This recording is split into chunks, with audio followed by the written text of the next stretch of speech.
पर दूसरी मरतबा हमलावर है और मुस्लिम उम्मा अल्हम्दुलिल्लाह अल्लाह के फजल करम से डरी डरी हमदर्दियाँ, सहमी सहमी मुज़म्मतें और होगा, करेंगे वगैरह वगैरह। क्या कहेंगे आप?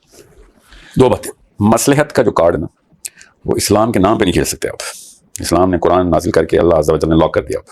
अब हमने सिर्फ और सिर्फ कुरान से इस्तेदलाल करना है। कुरान के अलावा कोई भी ऑप्शन आएगी वो तागूत में एंटर हो जाएगी।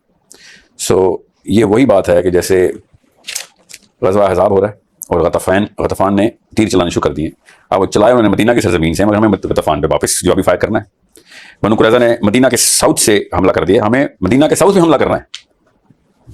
सोचे मदीना पे ही हमला किया सहाबा किराम ने, क्योंकि बनु कुरैज़ा मदीना के अंदर साउथ के अंदर मौजूद है, बट म्यूटनी हो गई है। उन्होंने अल्लाह के नबी के खिलाफ काम कर दिया। तो अब अल्लाह के नबी के खिलाफ चाहे मुसलमान जाए चाहे वो काफिर जाए, जो अल्लाह उसके रसूल के खिलाफ जाएगा, अब उसने बाउंड्री खुद डिफाइन कर दी है। ये हमारा सबसे बड़ा तो उसूल है। इस उसूल से मेरा ख्याल है शेख को भी इख्तलाफ नहीं होगा कि उसूल ये नहीं देखता कि शिया है सुन्नी है, उसूल ये देखता कि अल्लाह उसके रसूल ने क्या कहा और क्या किया हुआ है।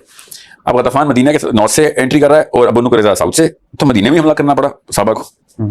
बिल्कुल इसी तरीके से ये लफ्ज़ बोल देना कि शिया या सुन्नी, ये इस वक्त की सबसे बड़ी टैक्टिकल मिस्टेक है। इस वक्त न शिया है न सुन्नी है, इस वक्त नेतन्याहू है, अमेरिका उसका पिट्ठू बना हुआ है इस वक्त, बिकॉज उनकी लॉबी ने उसको गले से पकड़ा हुआ है।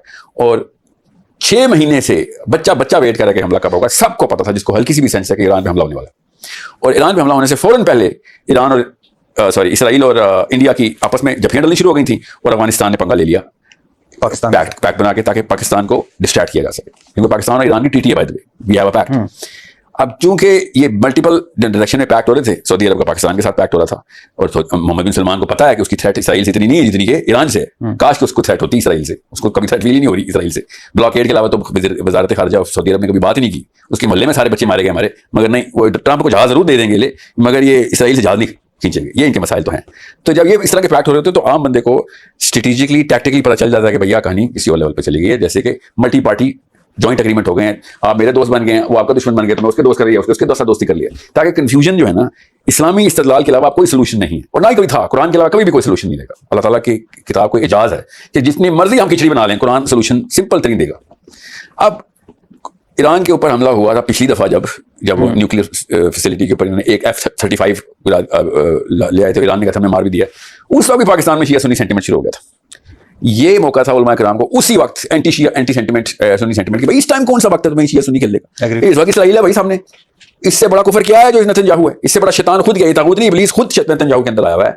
तुम अब यहाँ पे जो शिया सुन्नी खेलेगा वो खुद अल्लाह का दुश्मन होगा कि तुम मुसलमानों में डिसरप्शन करवा रहा है। यहाँ पे इस मौके पे तूने स्प्लिट करवा दिया। ये वही वाकया होगा जो कि इस्तेदलाल होगा अहज़ाब से कि बनु कुरैज़ा का था तो पैक्ट मुसलमानों के साथ, मगर ऐन मौके पे उन्होंने पैक्ट तोड़ दिया, मतलब तफरका डाल दिया।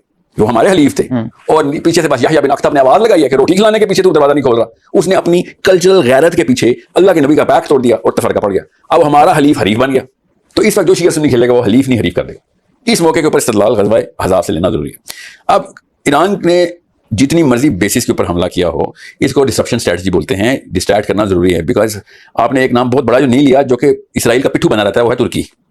जब मौका मिलता है वो अमेरिका को अपना प्लेट में हाजिर करते हैं, सर ये लो मेरी बेसें और आके कर दो। अभी भी उसने यही किया। इस तरह के 3-4 बड़े बड़े मुजरिम अगर आपके मोहल्ले में हो ना, तो आपको डिस्ट्रप्शन की स्ट्रेटजी खेलनी पड़ती है कि सिंगल लिनियर अटैक करेंगे तो पीछे से फोर्स बबल गैस बिल्डअप होना शुरू होती है। एकदम स्कैटर कर दो अपने अटैक को, ताकि कहीं से ना पता चल सके। अल्लाह का करम है कि यमन ने भी फायरिंग कर दी। ये तो अल्लाह का करम हुआ कि आप there multi prong war going on. सऊदी अरब के ऊपर अटैक नहीं हुआ। अल्लाह के नबी सल्लल्लाहु अलैहि वसल्लम ने मना किया था, हद बिठाई हुई थी कि ये गैर मुस्लिम इस सरजमीन में ना एंटर हो जाए। इन्होंने बिठाया था अमेरिकन कब से। अमेरिका की बेस दुनिया के हर मुल्क में हो, इस्लामाबाद में हो, मगर हिजाज में नहीं होनी चाहिए। अरामको को हिजाज से बाहर होना चाहिए था। अरामको तेल की कंपनी सर जो भी है गैर मुस्लिमों को स्टे की इजाजत नहीं, गुजरने की इजाजत में। जी आप अब सऊदी अरब की सरजमीन इस वक्त आखिरी टाइम के ऊपर भी और इस वक्त भी पुराने टाइम के ऊपर भी सेंटर ऑफ इस्लाम ही रहेगी। उसकी सैंक्टिटी पाकिस्तान इंडोनेशिया के बराबर नहीं है। अब इस ईरान जब अटैक करता है ना, तो ईरान, आपने जो सवाल किया था उन्होंने कि क्या अमेरिकन एम्बेसी पे अटैक करना पाकिस्तान की सॉवरेनिटी के खिलाफ है, बिल्कुल भी नहीं। कतर पे अटैक किया, जब किया था उन्होंने, तो कौन सी जगह पे इसराइल ने अटैक किया था? अगर कतर की सॉवरेनिटी ब्रीच हुई थी तो कतर को तो रिटेलिएट करना चाहिए था, मगर उनको पता था उन्होंने उस बिल्डिंग में अटैक किया जहां पे बंदे घुसाए में हमने इस वक्त जो कॉन्फ्रेंस के लिए आए हुए थे कतर में। ये कतर पे इसराइल ने भी अटैक किया था जब हमास की बात कर रहा हूं मैं, वो हमास वाले भाई थे, मैं की बात कर रहा हूं। So Qatar took it as a tactical attack और उन्होंने कहा भी कि सर हमने बंदे मारे हैं, कतर थोड़ी मारा है। अब बहरीन हो, अबू धाबी हो, जहां पे सबसे बड़ा अबू धाबी में इसराइल का झंडा लहरा रहा है, कब से सबसे पहले इसराइल अबू धाबी में एंटर हुआ है, सऊदी अरब से पहले, वो इस चीज के ऊपर हमारा मुस्लिम रिएक्शन सबसे बड़ा होना चाहिए था कि यार तू इधर से तो निकलना, दफा हो इधर से, तूने तो प्यार से भी नहीं कहेंगे कि तुम जाओ, ये डिप्लोमेटिक हरकत ही नहीं है। तू मुसलमान बच्चे मारने के बाद हमारे घर के अंदर में झंडा लगा रहा सबसे बड़ा। तो बात ये होती है, दिस इज अ स्टेटमेंट। अब ईरान ने ये डिस्ट्रप्शन की स्टेटमेंट दी ना, उनके पास इतने मिसाइल हैं कि 18 मुल्कों से हमला कर सकें।